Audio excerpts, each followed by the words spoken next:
அரகர பார்வதீபதே அரகர மகாதேவா.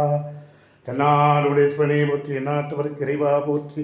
நம்முடைய தமிழ்நாட்டில் தென்காசி மாவட்டம் குற்றாலத்திலே ரமாலயம் அருகில் மருதம் ரசாரனுக்கு பின்பகுதியில் அமைந்திருக்கின்ற ஸ்ரீ மௌன குருசாமியுடைய சித்தரவர்கள் ஜீவசமாதி ஆகியிருக்கிறார்கள்.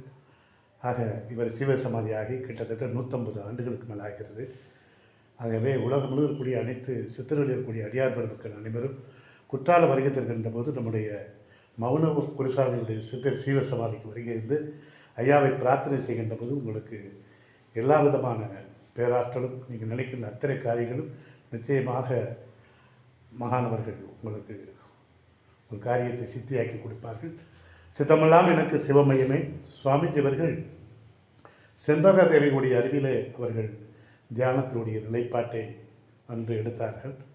ஆகவே நம்முடைய தமிழ் மன்னர்கள் கட்டிய திருக்குறள் திருப்பணி அன்னதான அறக்கட்டளை சார்பிலும் தென் பொதிகமலை ஸ்ரீ சிவசத்திரர்கள் அனைத்து ஜீவசமாதி அறக்கட்டளை இங்கே இந்த தென்பகுதியிலே தென்காசி மாவட்டத்தில் 108க்கும் மேற்பட்ட ஜீவ சமாதிகளை ஆய்வு செய்து அதற்கான மாதந்தோறும் நடைபெறக்கூடிய அவர்களுக்கு பூஜைக்கு தேவையான நிகழ்வுகள் மற்றும் நம்மால் முடிந்த அனைத்து பணிகளை செய்வதற்கான ஒரு களப்பணியை தற்பொழுது தயார் செய்து கொண்டிருக்கிறோம். ஆகவே சித்தர்களுடைய பேராற்றல் நிச்சயமாக நமக்கு கிடைக்கும். உலகம் முழுவதும் கூடிய அனைத்து அடியார்களுக்கு வருகை தருமாறு மிகுந்து வேண்டுகிறேன். திருச்சிற்றம்பலம், தில்லையம்பலம்.